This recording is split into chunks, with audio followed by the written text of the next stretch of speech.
මම අල්ලස දූෂණය නාස්තිරය පුරවැසි බලයේ සභාපති ජාමුණී කමන්තුෂාර අද ශ්‍රී ලංකාවේ තීරණාත්මක දිනයක් වෙනවා ජනාධිපතිවරණයටත් වඩා ලංකාවේ දේශපාලනය බලන් ඉන්න කොළඹ මහනගර සභාවේ පුරපති කවුද පත් කරන්න කියලා.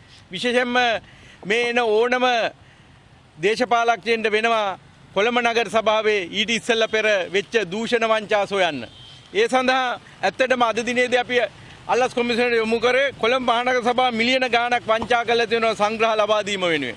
ඇත්තෙන්ම කොළඹ මහනගර සභාවේ 2023 වත්‍ර වලට අදාළව රුපියල් මිලියන ගාණක අක්‍රමිකතාවක් සිදු වෙලා තියෙනවා.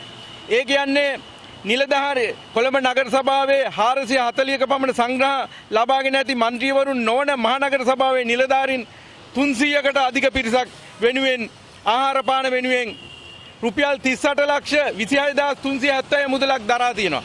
විශේෂයෙන්ම මෙන්න මේ සභාවාර පවත්වන අතරතුර නිලධාරීන් 10කට අඩු ප්‍රමාණයක් තමයි පැමිණලා තියෙන්නේ.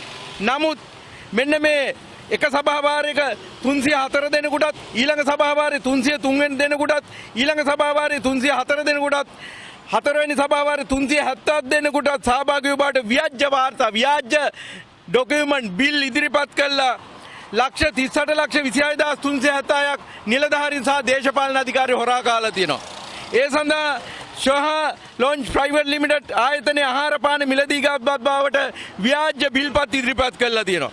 මෙන්න මේ දූෂණය කොළඹ මහනගර සභාව කියන්නේ දූෂණයේ උපතක්.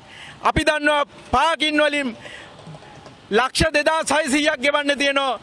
කොළඹ මහනගර සභාවට නිලධාරීන් සහ දේශපාලඥයින් එකතු වෙලා තමයි ඒවා යටිමඩි ගහලා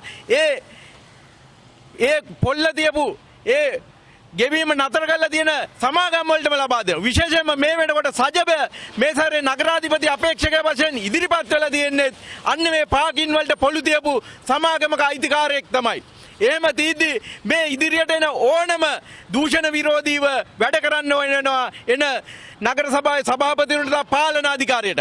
මේ නගර සභාවේ නිලධාරීන් සහ දේශපාලන අධිකාරිය දිගින් දිගටම හොරා කාලා කෝටි ගණන් හොරා කාලා තියෙනවා. අපි සංවිධානයක් වශයෙන් ඉදිරි පැවැත්වෙන ඕනම පාලන අධිකාරියකින් අපි මෙන්න මේ තොරතුරු ඉල්ලලා නීතිය හමුවට යාමට බලාපොරොත්තු වෙනවා. එම නිසා NPP එකෙන් ආවත් සජබෙන් ආවත් වෙනත් දේශපාලන අධිකාරියකින් සභාව පීඩුවල් පෞගිය වකවානුවේ වෙච්ච දූෂණ වංචාවලට එරෙහිව නීතිය ක්‍රියාත්මක කරන්න වෙනවා. එහෙම නැති වුණොත් අපි ඒ වෙනුවෙන් මහජනතාව හඬ රටේ දේශපාලන අධිකාරියට බලපෑම් කරන. එම නිසා අල්ලස් කොමිසමට අපි කියනවා වහම මෙන්න මේක විමර්ශනය කරලා සාධාරණ ඉෂ්ට සිද්ධ කරන්න.